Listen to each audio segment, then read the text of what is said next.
everyone, welcome to another episode of Kitchen Anatomy.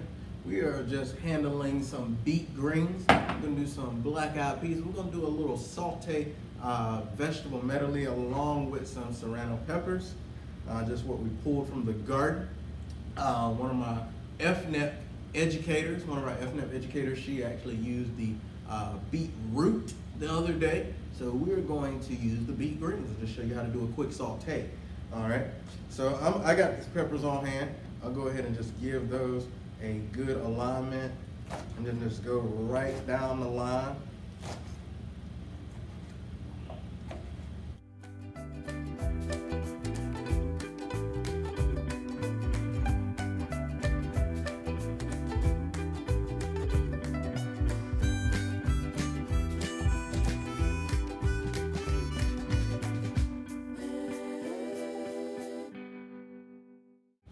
Gonna go ahead and get my garlic here.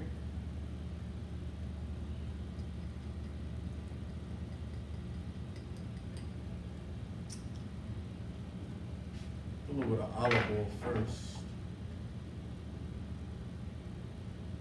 I'm using a spice and herb mix that I actually had left over from our steak video. So it has paprika, some cumin, some thyme. Goes really well with those meats. Go ahead and empty that garlic in there. Allow it to just start really getting that aromatic smell going.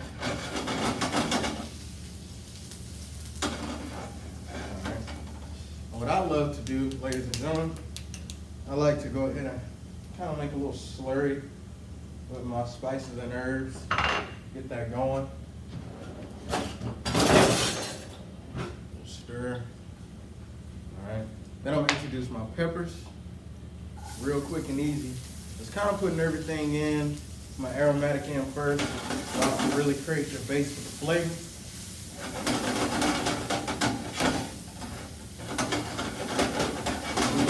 Real good. I like to turn it down until I'm ready to get my greens in. Got my black eyed peas here. All right, see those? Go on in. Put this in my dishwashing bowl there. Put it in the sink. As you can see, I'm just kind of pumping and dumping everything, so not really a lot to handle with my hands, and plus it's being cooked. And I was able to wash my hands before. That's only me eating it, so go ahead and handle these guys. Didn't really have any meat today. And trick, I like to get the big leaves first and give this a swish. That's why I love to turn it down so I can dialogue with you guys. And I can also keep a good eye on it. All right. So that's going to be a little bit of a peppery mix there. I like to get my big leaves into them first. Now, actually, these leaves were actually wilted after she left them in, my fellow coworker. But I was able to revive them with a little bit of water, let them soak and rehydrate. So what I'm going to do is do a modified chiffonade, and I'm just going to come right down in here, cutting big leaves rather, really big strips, not little strips. These guys, they're gonna wither pretty fast once they get in there. And I might not even do the whole thing because I got to conserve space in the pan. And I might actually save the others for a salad. That'd be nice. Right? Get some nice healthy beet greens in there. I'm gonna do the next to the largest here. Just like to sift through. Ooh, that's a large one, kind of cut up already. All right, let's see here. Yep, get him in there. Get her in there. Yep, there we go. Let's see here. Stretch him out. No, okay. Oh, let's go. cold one, but I'll use it anyway. All right, the little guys can be tender for a nice salad. All right, those are gonna break down. All right, I'll go ahead and actually get a little bit of spice and herb in there. I like to spice it, put it on as I go. I really try to use those spices and herbs instead of a lot of salt. Okay, a little bit of that, a little bit more of that stem off there. Okay, all right. I'm gonna wait, stir this up before I get those incorporated, allow them to break down. I'll turn it up just a tad bit more because now I'm cooking, y'all. Rolling. So I got that heat rolling. I will get something to break up my spice a little bit with a little fork so I can utilize more of it. Okay. All right. Okay. Stir that up in there. It's nice and moist.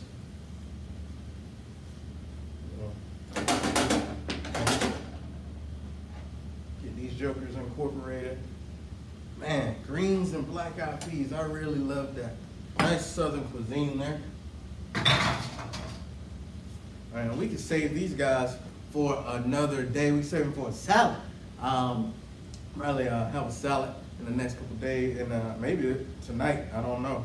But we can definitely save those tender greens for a salad. But this is just what you do when you got those beet tops, those greens, and you can just whip it right on up, all right?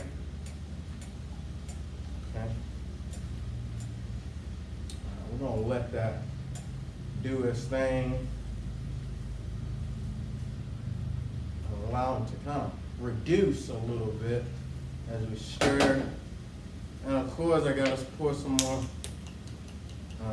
break that up a little bit. Spices and herbs. Mix on there. So it'll be nice and infused. Got a little bit more, save that. There, I don't really need any more olive oil. Right. You can actually put these away in a little Ziploc bag.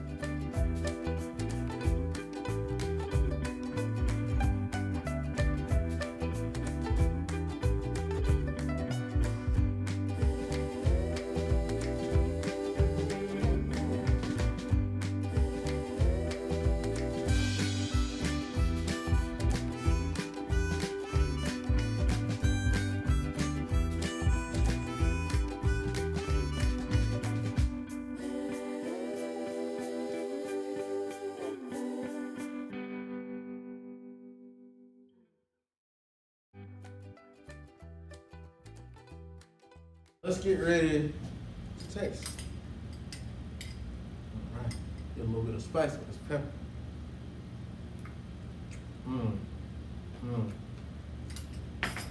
Nice, peppery, just the right amount of spice, salted just right, everything A-okay. Now part of that spiciness, we got salt, pepper, a little bit of paprika, maybe a little hint of cayenne, cumin.